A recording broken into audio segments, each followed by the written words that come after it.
Good evening, friends.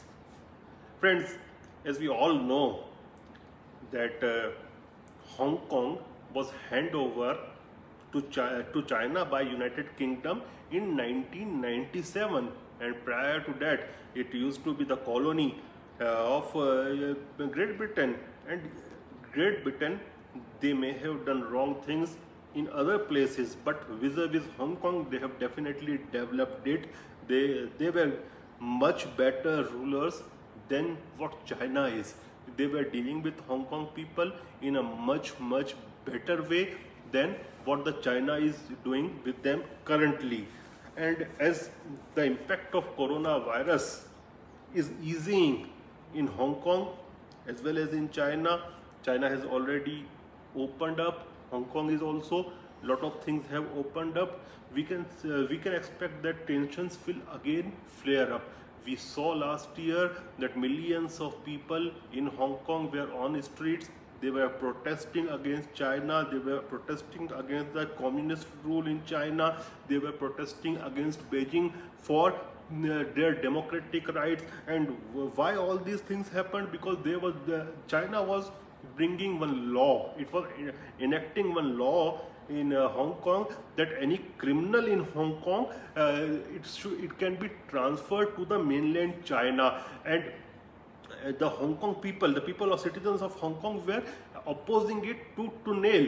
They were on the streets opposing China, and due to which what happened, even before the COVID-19 crisis, the economy of Hong Kong was shattered. It was already in recession, and finally, due to demonstrations, rubber bullets were fired, even the live bullets were fired, there were deaths, there were so many atrocities, the whole world was watching it, and finally China shelved that law, and they kept it aside. But still the protesters continued, and then they started demanding accountability for the crimes against humanity by the police, the hard hand they have used against the citizens, against the students there in Hong Kong. And finally it turned out that protest against one law which was forced on Hong Kong by the Chinese authorities, it turned into a pro-democratic right, pro-democratic protest for their own rights. And now China is forcing the Hong Kong authorities to enact national security legislation. They call it Article 23, which would ban any kind of treason, secession, sedition and subversion against the Chinese government. And also they want to pass a law that criminalize disrespecting of Chinese national anthem, and it carries with it 3 years of imprisonment. The punishment is harsh. So definitely the people of Hong Kong are going to oppose it, and China, you can expect, will use a heavy hand. And now the timing is running out of China. The Chinese are losing the time, because what is happening, this legislature, the pro-China legislature there in Hong Kong, it is going to expire in the month of July. And China knows very well that in the upcoming November elections in Hong Kong, the pro-democratic parties, the pro-democratic candidates are going to win, and they will have substantial numbers so that they can veto the Chinese move for this Article 23. So definitely they are going to put pressure, and they are pressurizing the Hong Kong authorities. And now what will happen, the people will again come there on the streets, and China will send its police and force and will use the heavy communist hand against those people. And even in 2003, the same Article 23, the China tried to enact the same Article 23 back in 2003. And what happened, about 500,000 people, they came on the streets, and due to which China shelved it. And now again they are bringing, now look at the timing, why they are trying to bring this act right now, because they know the Western world, which is traditionally a supporter of Chinese people, Hong Kong people, and they put their voice on the international platform. They are looking weak. They are they themselves they are facing problem at their home.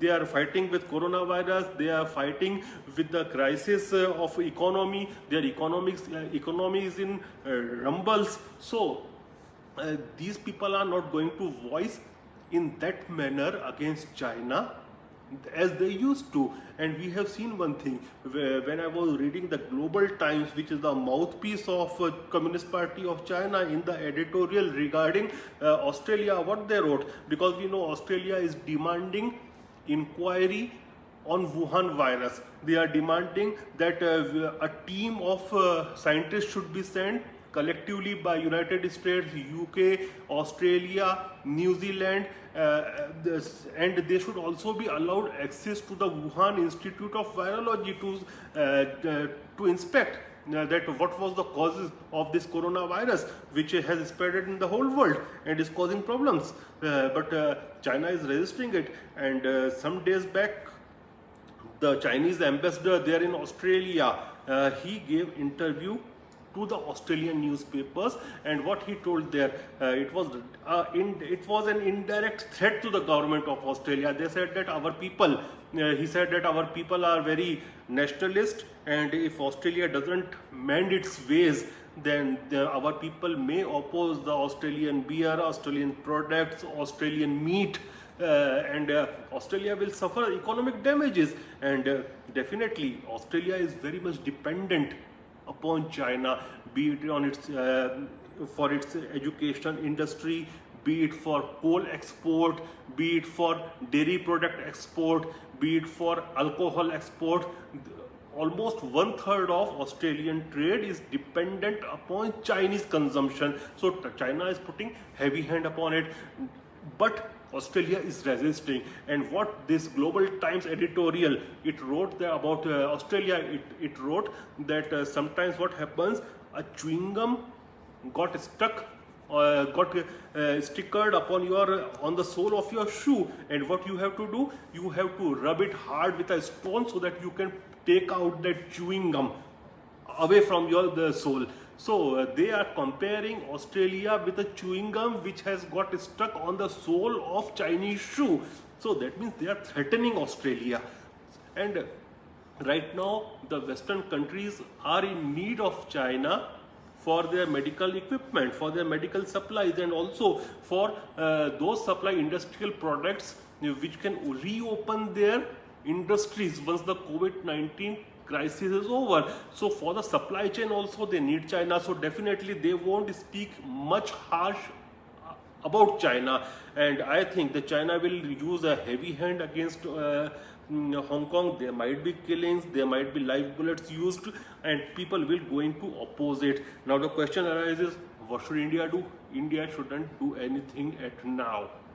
We should wait and watch, and we will do anything and everything which is in our national interest, because we can't shift the balance of power in the region. We don't want that China should support more to Pakistan. So Indian government is watching everything. That is the reason you will see that government of India is not very vocal against China right now, and it is in national interest. We don't want to make China hostile. We will do whatever is in our national interest, but we are watching what is happening there in China.